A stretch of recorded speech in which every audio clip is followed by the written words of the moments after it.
Hello everyone, I am Bavita Rai and I'm a partner at Waitmans.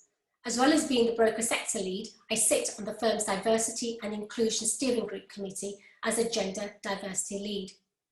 I am passionate about coaching, mentoring and sponsorship, and I'm delighted to be invited tonight and participate in this fantastic event. Thank you, University of Law. It is 100 years since women came into the profession.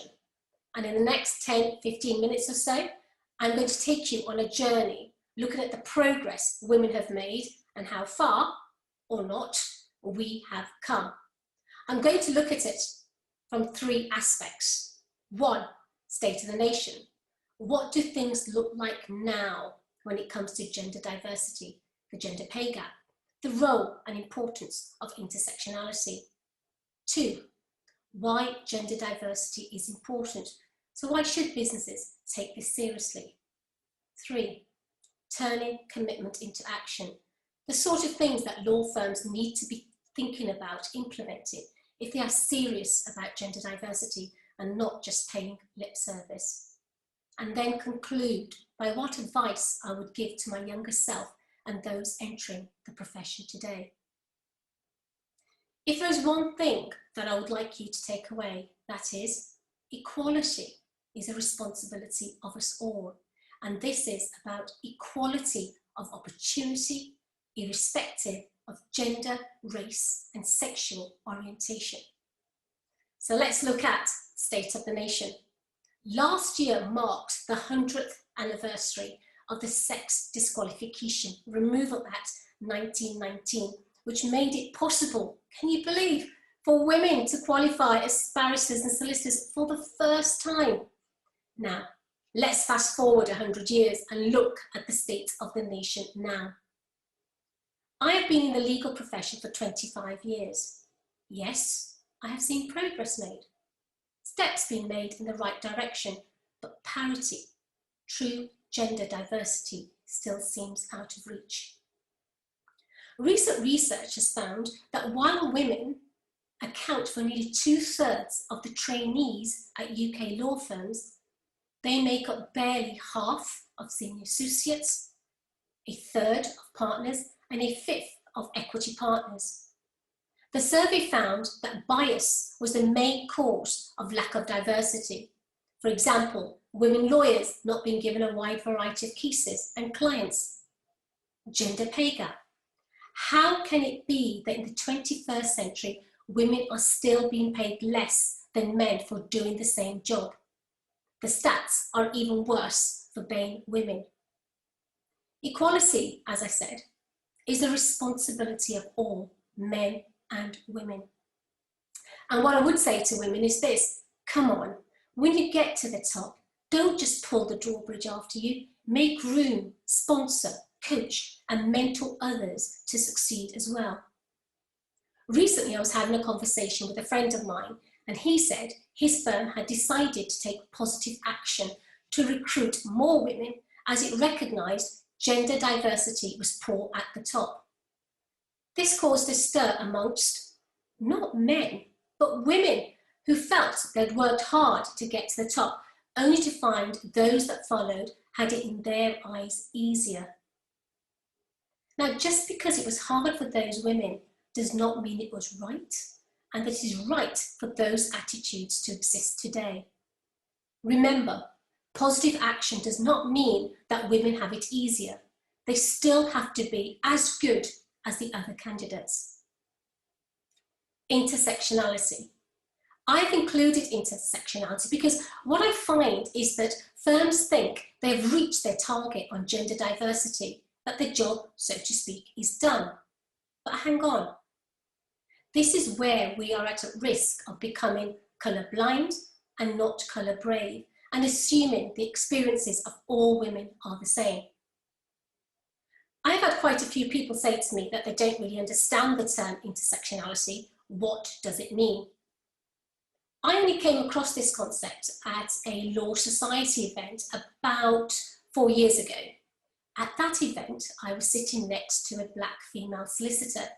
She made the point that when we look at gender diversity, we do so through the lens of a white female. her experiences as a black female solicitor, very different to a white female solicitor. So this term that I'd never heard of before really resonated with me and brought home that actually being female and then being Indian, that discrimination can happen on the basis of several different factors coming together at the same time. So race cannot be looked at separately from gender and vice versa. It is clear that only by understanding intersectionality can you analyse and change behaviours for inequality. The term was actually coined by Kimberly Crenshaw. She was analysing a case involving a black woman who had tried to sue General Motors. As a black woman, she could not get a secretarial job that went to white women, and jobs of a maintenance industrial nature went to black men. Added to that mix, at the time, US law dealt with racial and sex discrimination separately, so could not deal with discrimination of claims involving gender and race combined. The judge therefore did not uphold her complaint, saying there was no race discrimination because black men were employed, and there was no gender discrimination because women were employed. What the judge could not see was how gender and race combined to give her unique experiences, and so did suffer from discrimination. A takeaway from this is that any diversity policies, including gender, have to be inclusive to all. Don't be colourblind, but be colour brave. Look at the person as a whole to understand their unique experiences. So, I've talked about the state of the nation 100 years on, and let's face it, we still have a long way to go. Now I'm going to look at why is gender diversity important. There are a whole host of reasons, and usually there are three main reasons that are given. One, the business case stacks up. It has been proven that a diverse workforce increases the profitability of a business. A report by Morgan Stanley found that stock prices of gender diverse companies typically outperform those of their male-dominated rivals. The Boston Consulting Group found that they also tend to have higher revenues. No-brainer. The second argument is clients. Law firms, our profession, needs to represent our clients who are diverse, and more of our clients are questioning the sort of firms they are dealing with. Their culture. Are they diverse? Do they represent their clients? And I think that's a brilliant advancement. The third one, well, there's a legal obligation. We have the Sex Discrimination Act, the Equal Pay Act. Yet, I question why then discrimination still occurs. We still have gender pay gap issues.